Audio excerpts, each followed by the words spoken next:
we go. Hello. Nice to meet you.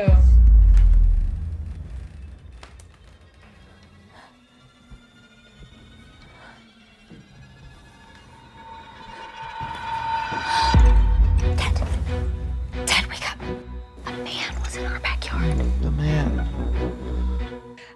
That was absolutely something that we talked about from the very beginning. We chose a house. We tried to choose a house. I actually had to fight for that location because it was a little bit more expensive than they wanted to pay for. But I felt it had some variety within the house, and it had some sort of interesting angles. There was sort of different ways to cover the house. So you could sort of find, different angles to shoot to sort of keep it a little bit fresh. So first of all, the location, because so much of the film happens in the location, choosing a location that is versatile in that way was the first thing. And then the cinematographer and I, one of our approaches to the film was there's not one look for the movie. The look of the movie actually changes. So almost every scene, there's small adjustments being made visually, not just with the lenses and the filtration, but also with the production design. So things are changing within the house.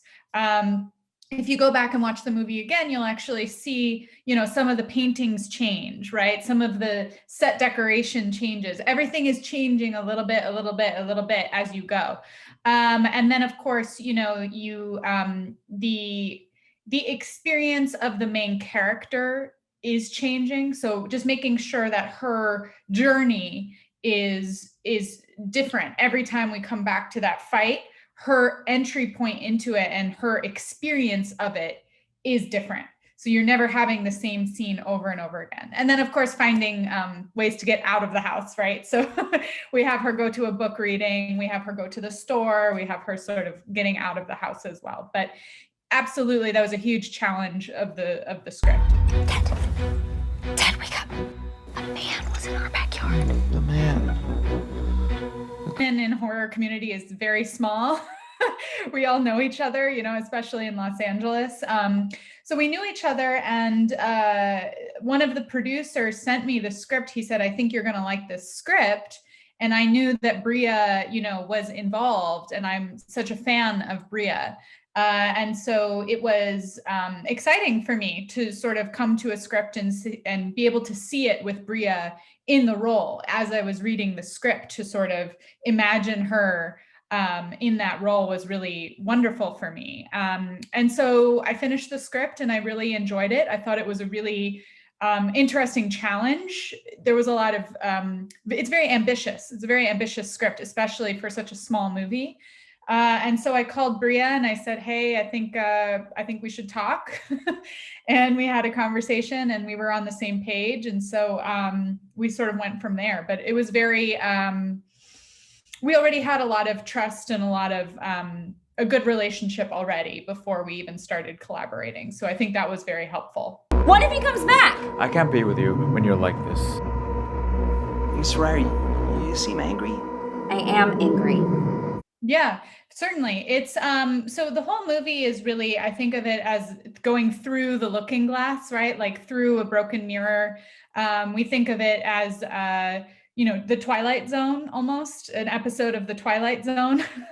And so you're going, it's not reality, right? You're looking at this sort of bizarre version of your reality. And that, a cracked mirror or a cracked glass, I think really makes us think of reality starting to fall apart or distort, right? Like things are starting to sort of change and become bizarre and twisted around her. And so that's really what the broken glass and the mirror motif is really about that. Okay, being angry is really not gonna help. You just need to stay calm and let us do our job. Do you think I'm being punished? Mm-hmm. Yeah. So the opening track is actually all vocals. So it's a woman's voice. We worked with a vocalist. It's a technique called extended vocals, but we wanted all of the main characters' musical theme is from a female voice. So it's a woman's voice that was recorded, and our composer, Jeremy Zuckerman, built the score out of those samples. It's very, very simple, just one woman's voice. That's all it is. And then for the attacker, it's actually all cello. So it's all, yeah, it's a cello, and it's, banging on the cello to create the percussion, plucking the strings, playing the cello, of course. But the real idea there, one of the first conversations I had with Jeremy, with our composer, was, we really want to have two opposing sounds. The movie is really the dynamic between this woman and this attacker.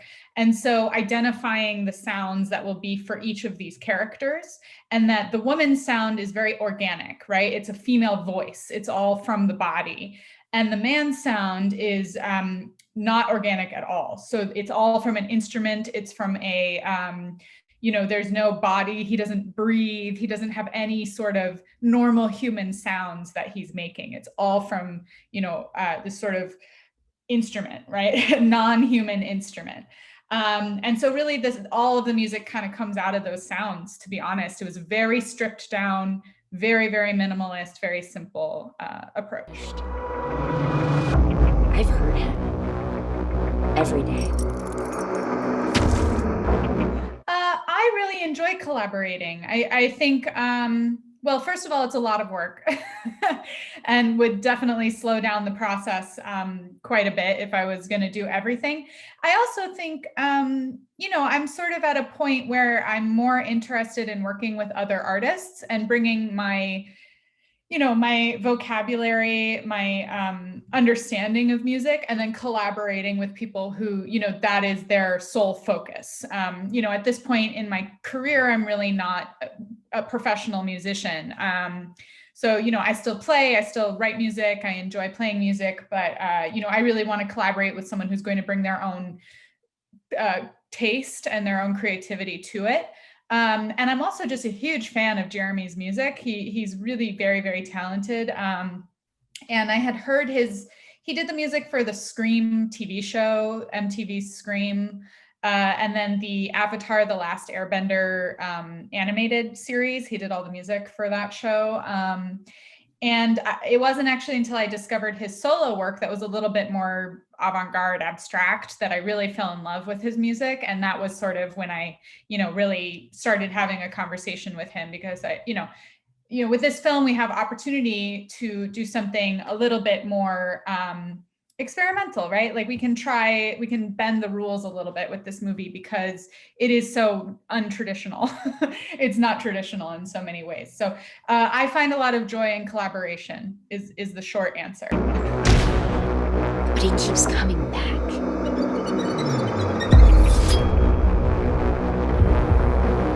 I am a huge fan of John Carpenter, absolutely. Obviously we have the music thing in common.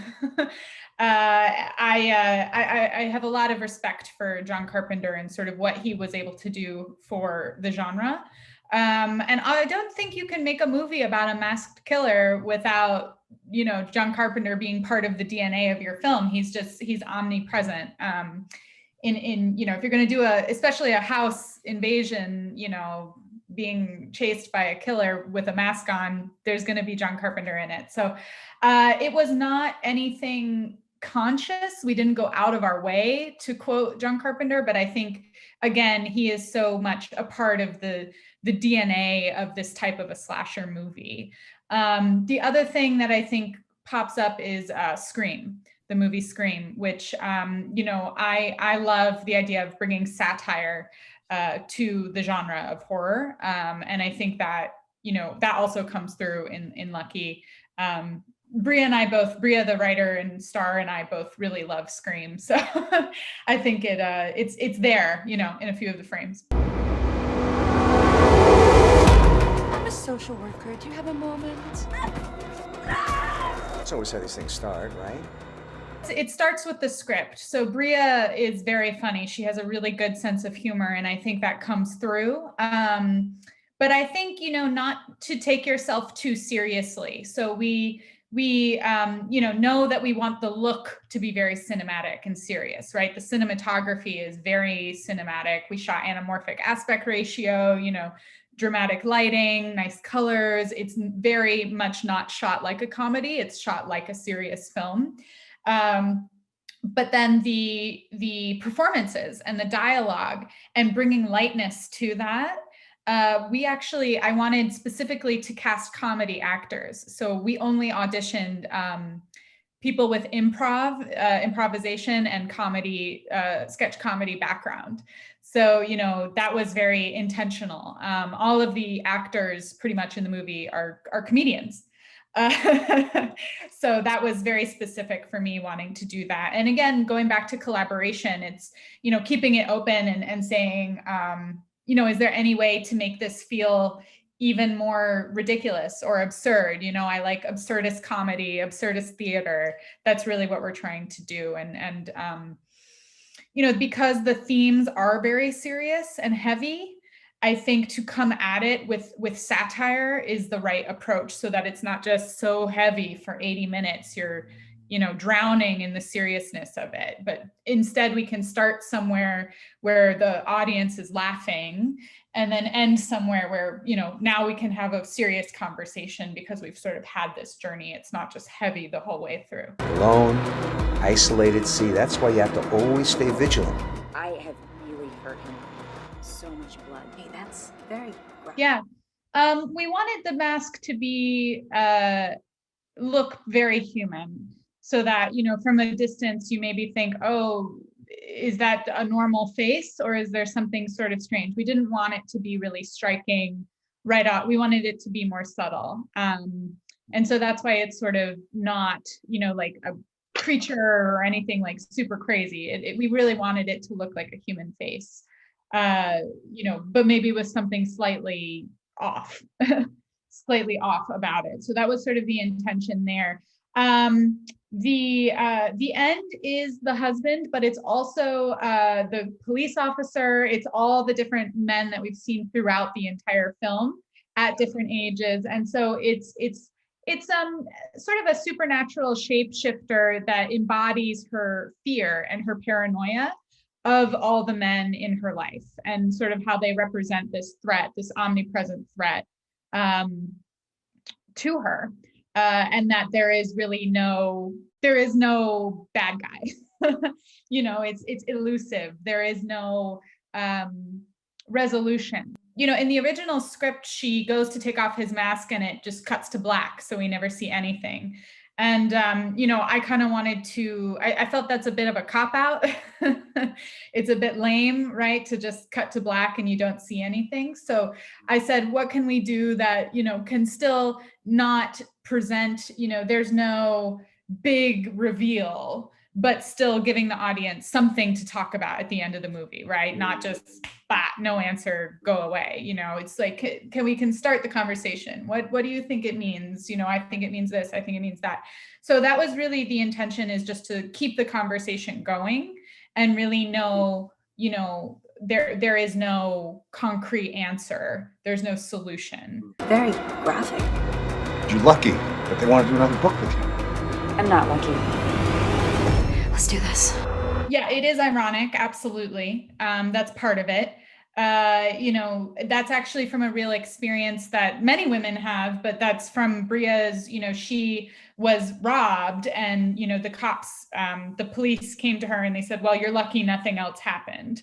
And that's really where that comes from. And I think that's something that a lot of us hear, oh, well, you're lucky, nothing worse happened.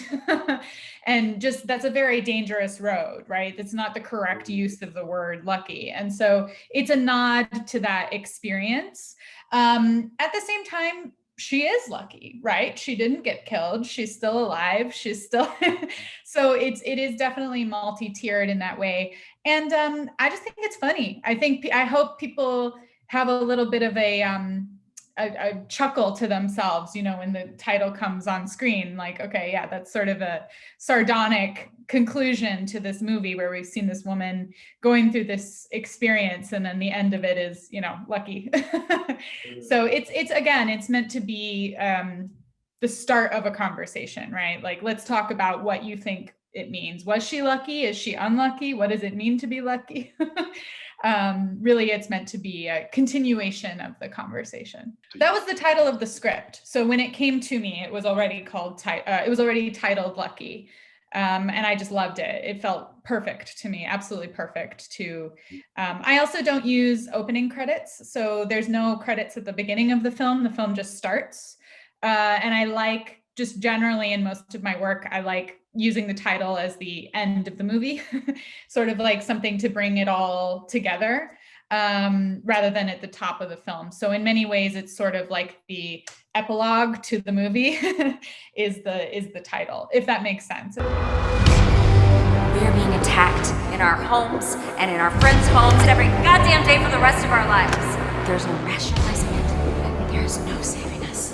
I'm not scared of you. What the film would be? What would I do? Yes. I want to make a space opera, like Dune type, big sci-fi set in space with spaceships and aliens and all that kind of good stuff. That's what I would do. With Mads Mikkelsen, of course. Yes, with Mads. Absolutely. Yes. Yeah, I love science fiction. I would love to do. Maybe I'll do the Dune sequel after Villeneuve's movie comes out.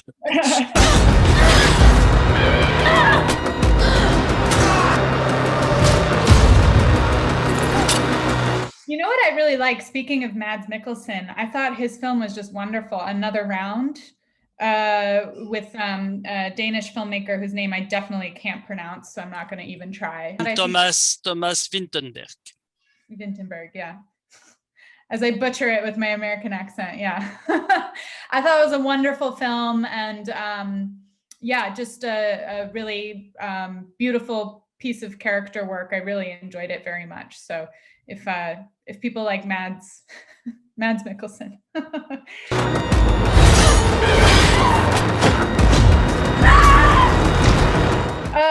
Yeah, no, I think, this is really meant to be a film that creates conversation. We didn't set out to make a film that was, prescriptive or telling people how to, live their lives or anything like that. We hope that it's a conversation starting thing. So, you watch the movie and talk to your friends about it, have a conversation, because there's a lot of layers to it. And, our main character is not so perfect. She makes mistakes. She does some things right. She does some things wrong. And yeah, we just hope that it's not just, it's hopefully enjoyable, but also something that people want to talk about. So that's really our goal.